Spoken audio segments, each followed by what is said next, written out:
Hello and welcome to Kim's Cozy Corner.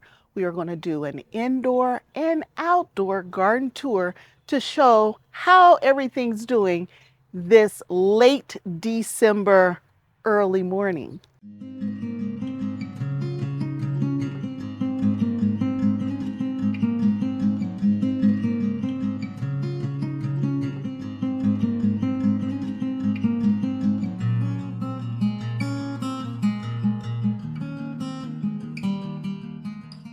Hi everyone and welcome to Kim's Cozy Corner. It's very early in the morning and it happens to be a foggy morning in Southwest Ohio, but it's not too cold, so I figured I will give you the last outdoor garden tour and then we'll move indoors and I'll show you what's happening indoors. So yeah, it's been cold in Southwest Ohio. It's been very, very cold in Southwest Ohio. I mean, in the -13 wind chills. We've had multiple snows. And then today, the last week of the year, it's 60 degrees. Y'all, I can't explain it, but here we are in Southwest Ohio with almost 60-degree weather expected today. So I'm going to show you what I didn't do in my outdoor garden and just showing you how that kind of weather and the effects that kind of weather has on a garden. And there's nothing good out here. I'll just be honest with you. There's nothing really good out here, but we'll show it to you anyway. So that cold weather took this bed completely out. Those were lettuce plants over there. This was cabbage right here. I have carrots right here, and y'all, the carrots might make it. So we'll just leave them in there and we'll just show how the carrots hold up through this winter season. And it's in a just under 12 inches of soil.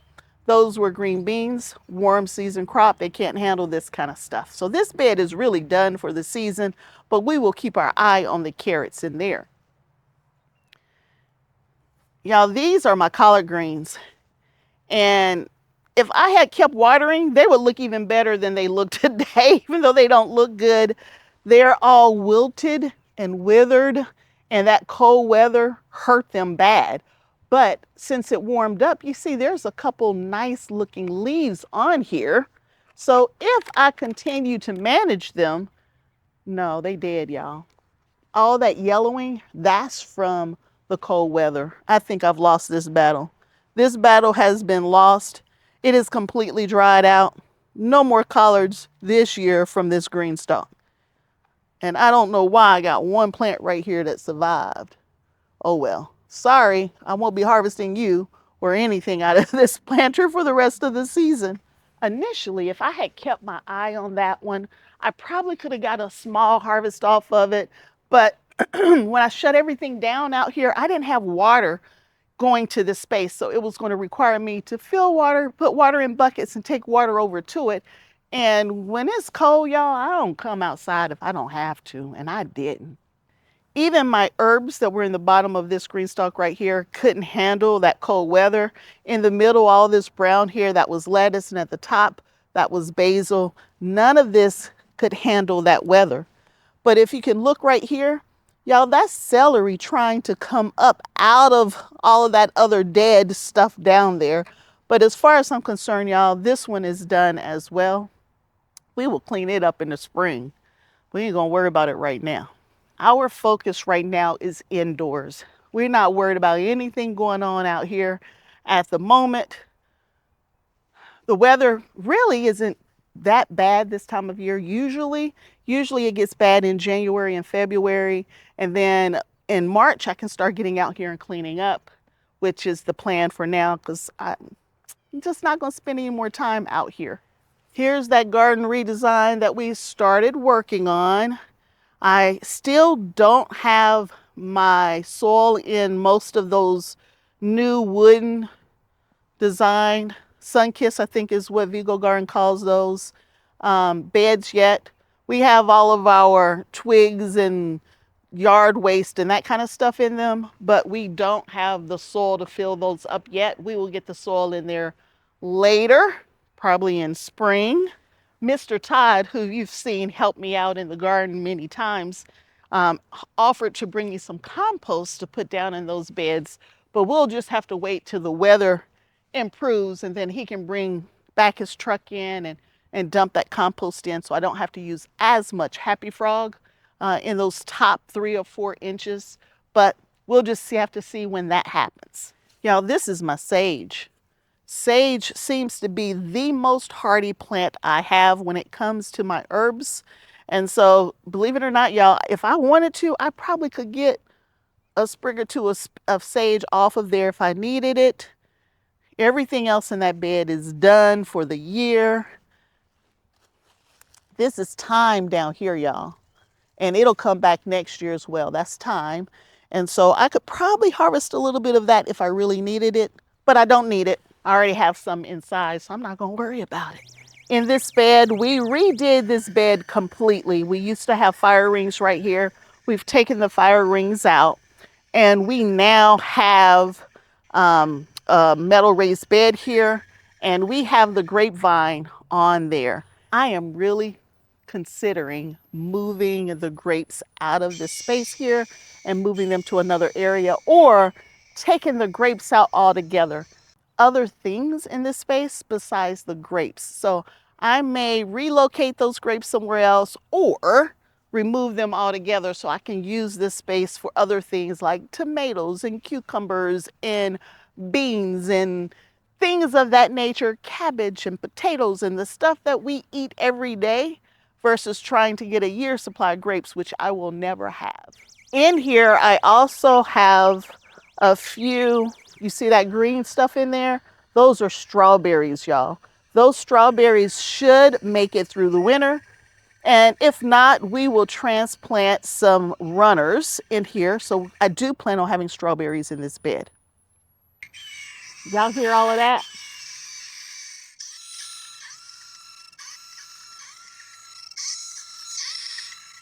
Someone gave me that to help keep pests out of my garden. And y'all, it works. It works. Here are a few video clips of how I've had coyotes and deer and other animals coming through my garden late at night. And as soon as those things go off, you can see these animals take and run for the hills. And so I have 2 of those. I have one in the main garden area, and then I have one in what I call my little small fruit orchard area. And on these videos, you can see those animals are running for the hills. They are no longer interested in coming into the garden. So that's a good thing. I might have to get 1 or 2 more. And y'all, they work in the snow. They work when it's cloudy. Now, they also go off a little bit too often because if the sun shines and a shadow crosses it, it goes off. But I don't care. And it's been in the garden now for a couple of months, and they're still working. They're solar powered, so I'm happy with them. If they stop working, y'all, I'm gonna have to buy me some more. These greens have pretty much had it as well. Most of these beds are dead, or everything in them are dead, I should say. And y'all, right here, this is the Vego garden greenhouse. Now, I had planned on trying to garden in this greenhouse as long as I could. But being perfectly honest, y'all, when it's negative 13 degrees Fahrenheit out here, I'm not interested in gardening outside at all. So I didn't really pay a lot of attention out here. But I want to show you the condition. So we've had 2, 3, 4 snows. I've lost count. The temperatures have been super, super cold, and now they're warm. But I want to show you how things look in here. I didn't even close the door to this space when we had that super cold weather because I wasn't coming out here to close the door. But let me show you how it looks today. I haven't watered it, and water can't get into this space without me watering because this protects it from rain, snow, cold weather, all of that. So if you look in here, you know, is there damage? Absolutely. But a couple of these don't look quite so bad. You know what I mean? If I just keep that door closed and give these some nice water, which I'm not doing, then I believe those cabbage may have survived. These are turnip greens right here in the front. And y'all, I don't know why they still living when I'm not watering at all. And y'all, that right there, that is a lettuce plant that I'm surprised is still alive too. I haven't watered this bed in well over a month and a half. And water's only coming in the very front around the edges here when it rains or snows or anything like that. So no snow has reached this bed, no water, no rain, nothing but the cold weather. But once I close this front door right here, now it's like a greenhouse. And so the temperature inside stays, I believe they told me about 20 degrees warmer, I think is what they told me. I could be wrong, but it's definitely warmer in there than it is outside. And that's why I had the door open to begin with, because when I had the door down and closed, it was so warm in there. It was too warm, and it was, my Kozys and crops were struggling. So that's why I left the door open. But then it got cold, and it got too cold too fast. So I got the door down now. We'll probably try to get out here in February and start gardening outside at least a month or two early using this greenhouse from Vego Garden that goes onto their metal raised beds. That was my big cabbage that just couldn't handle any of that cold weather. That's broccoli right there that couldn't handle any of the cold weather. You can see, y'all, I never got all the stuff out. I just quit. I gave up. But the one thing that has survived, y'all, look at this, y'all. These are Brussels sprouts, and they survived all of that cold weather. I can harvest these Brussels sprouts right now. I won't. We'll harvest them later. There's some more right there. So the Brussels sprouts survived negative 13 degrees. I think it was negative 13. I think that was the wind chill. But subpar cold weather, Brussels sprouts survived, and they're the only thing that survived besides strawberries. Now your strawberries are perennial. They come back every year. They actually need cold stratification to come back every year and produce. So they need that cold weather. They need so many hours of cold weather every year. Same thing with your blueberries, right? And your trees, all of that kind of stuff. They can survive the cold weather. And then they'll go dormant, and then they'll come back in the spring. That blueberry bush right there, it'll be just fine in the spring. And if you look at the strawberries, I got strawberries on that one, this one right here, as well as that one right there. There are a lot of dead leaves on here, but then underneath those dead leaves, y'all, there are green leaves. So as long as I make sure they get enough water throughout the winter, and right now with the amount of snow and rain we've been getting, we should be fine. They should survive. In past years, I took my towers down, my vertical planters, and I put each individual tier down on the ground or in one of my beds so that they can pull that water in from the bottom. Now, I didn't do that this year. Just didn't get to it, didn't do it. And at this point, I'm not going to worry about it. So what survives will survive. And what doesn't, we'll just replace with runners next year. Look at this blueberry bush right here. It's got little nodes on it right there. Right? It's happy. It's doing what it needs to do to make it through the winter. This is the blueberry bush that died from last year. I got a replacement plant, and it's indoors. We'll show you that replacement plant when we get to the indoor part of this garden tour. There's the neighbor over there. Yep, it's all dead. It's all put to rest. We're not worried about that over there either. They did a better job of cleaning their beds up than I did, because you see, I didn't do that. And y'all, this is the tree that tried to bloom late in the season. Look at that, y'all. That's a little apple. So yeah, it waited to October and wanted to bloom. It was confused. And it put a little bitty apple on there. That's dead now. Of course it's dead. But the trees are surviving. They're doing well. I hope they don't wake up since it's going to be 60 degrees today. And yesterday it was like 50 something, today 60 something. But I hope they don't get confused with a couple of days of warm weather, because they need to stay asleep a little longer. And then I never clean that GreenStalk up over there or here or there. We will worry about these back in the spring, and we'll get them healthy again and happy again. So this is how things look the last week of the year in Southwest Ohio, and you can see it's all dead. It's all completely dead, with the exception of just a couple Brussels sprouts. So when it gets to be this time of year, if I want fresh vegetables, I can't do it out here, y'all. I can't. Even in my little greenhouse, I probably could have done a little bit, but y'all, it's too cold. I don't want to be out here in this weather. So now let's go inside so you can see what I'm doing inside to hold me over until the spring comes back to us. So we are inside now, and we're going to review how things are doing indoors. We're going to start with the hydroponic systems. But first, Alicia was here with me, and she just wanted to say hi to everybody. All right, we're going to jump into the hydroponic systems right now. In this system right here, this is our lettuce. So we harvested everything on this side right here. This particular plant has already started coming back. I call it cut and come again when it does what I am expecting it to do. These I cut, but they didn't come back. None of these have come back, but that one did. And then I still have lettuce on this side, and we've been harvesting the lettuce almost like one leaf at a time. And let me show you why. So I just come in here, I break off the leaf, and then I do this right here. So that's our newest family member, Buttons. Buttons love lettuce. Buttons love fresh lettuce from the garden. And so we've been giving her lettuce as a treat.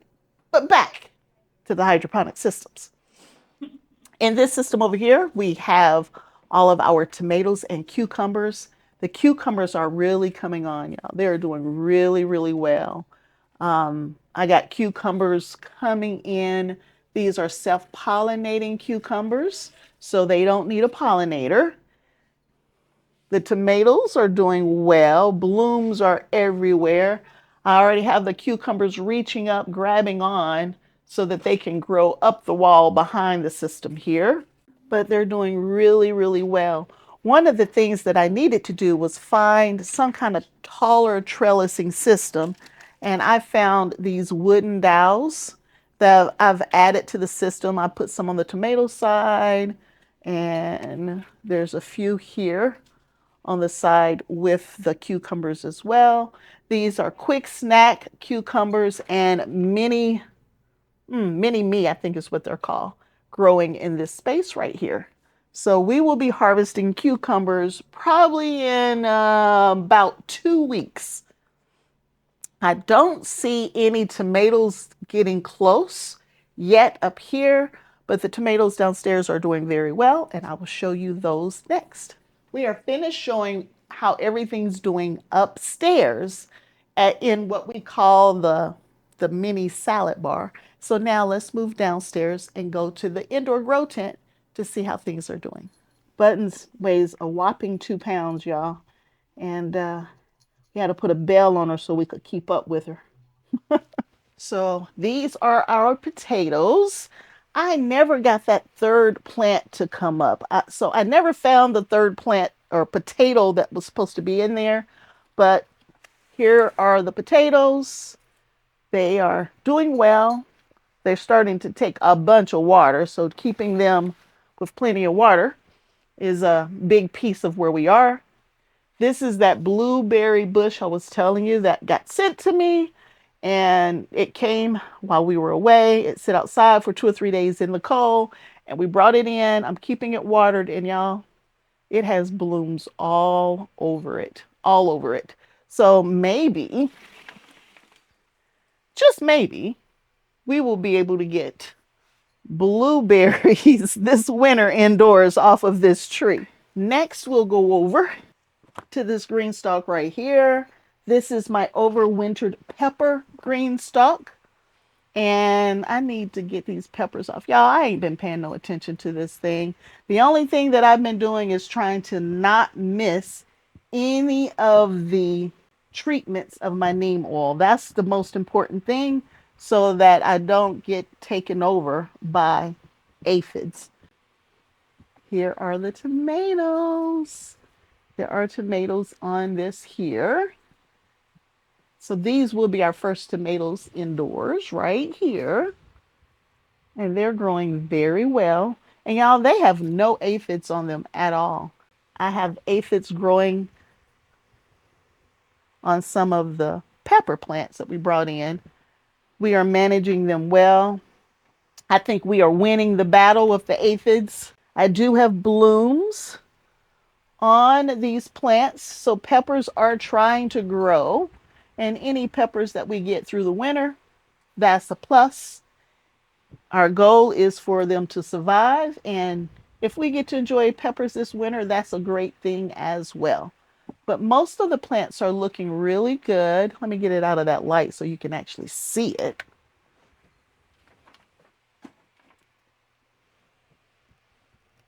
So it's looking really, really good with all the blooms and everything on it. There are little bitty peppers on here as well.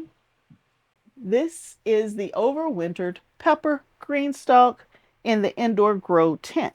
So for those of you new to my channel who may not know, I have a 4x8 grow tent. Here's a picture of the grow tent right there. And I use different types of LED lights to grow things in my grow tent. And then I also use this space to start all of my seeds in early spring or late winter, early spring. So you'll see that coming up in the near future. In addition to overwintering the peppers, everything else that I do indoors is just to give me fresh vegetables throughout the winter. I grow a year's supply of all of my vegetables outside. If I don't grow it, for the most part, y'all, we don't eat it. So right now, I'm not eating fresh cucumbers because I don't have any. They'll be in a couple of weeks. I do go to the grocery store. So let me be clear. I do go to the grocery store, but I'm usually getting dairy products from the grocery store. That's typically what I'm getting. You're not going to see me in the produce area buying produce there. Just don't do it. I grow it all. My onions, my peppers, my tomatoes, my potatoes, all of that kind of stuff. I'm growing it myself. And if I don't have it, then we'll just have to substitute with something else. I do buy dried beans, but I grew a lot this year, so I'm hoping I don't have to do a lot of that in the near future. So when I say I grow all of my own food, with the exception of fruits, I'm being honest with you, and I don't have a huge homestead. I don't live out in the country. I live in the suburbs, and I am growing my own food in the suburbs, y'all. So here's an overhead view of the outdoor garden. And in that space, I'm growing a year's supply of food in that space. But then in the winter, like I said, I like to grow indoors just to keep those fresh vegetables coming. So there's one other place I want to show you, and that's my yellow or my lemon green stalk.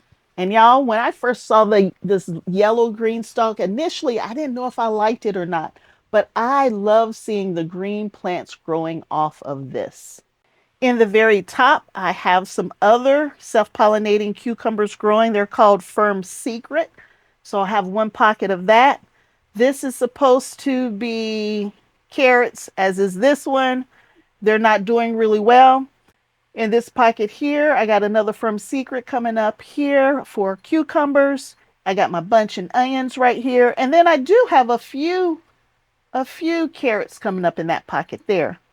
In this second tier, and this is only a 3-tier, I have beans. I have yellow wax beans. They did really well coming up.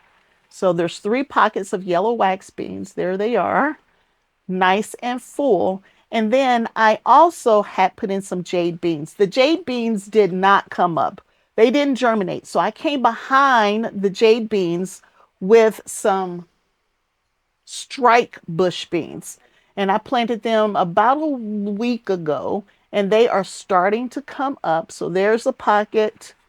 There's another pocket where they're coming up. And here's the third pocket of the strike beans coming up. Now, I didn't soak my beans or anything like that first to give them that head start. I just put the beans in and I tried to keep them watered. So maybe if I had watered better, maybe if I had soaked them better, I would have had better germination with the jade beans, but yeah, I didn't. So the strike beans are very happy in there and they are growing just fine. And then down here in the bottom, y'all, I have a tier of nothing but lettuce. Now this one right here, Y'all, this one right here, it was going to seed. So I started breaking off the stem and letting Buttons go to town with it. So Buttons is the one enjoying it right now. Anyway, so I took the whole top out of it, and Buttons has been enjoying that. These all look great. This is Pablo right here. It looks great as well. Now, you can't have all my lettuce. There she go, taking the lettuce away. And then I gave her all of this one as well. We took the top out of this one right here and gave it to Buttons. Right here, this is my romaine lettuce in this one here. But y'all, it's doing great. It's doing really well. A lot of you were very interested and wanted to see how the beans were going to do this year. I have the beans closer to the light this year. And it looks like the wax beans are going to do the best because they started out, they germinated the best. But the striped beans are coming in right behind it. But y'all, that's everything. That's my indoor grow space. You saw my outdoor grow space. And you got to see the salad bar. So I hope you enjoyed the video. You got to see how everything's doing at Kim's Cozy Corner. And I will keep the videos coming for you. We will very soon be starting our seeds for this upcoming season. And so don't forget to pick up your seed starting journal if you're going to track your seed starts with me and follow the process that I'm going to use at Kim's Cozy Corner. Here's a picture of the journal. There are links to all of the journals below if you're interested. And so we will be starting seeds very, very soon. And I hope you will be starting seeds with me.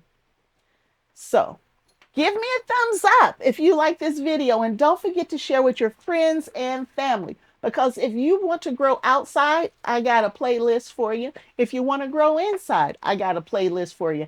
And if you want to preserve all of those wonderful vegetables that you grew all season, y'all, I got a playlist for that too. So until next time, and I hope there'll be a next time that you choose to hang out with me at Kim's Cozy Corner. Bye.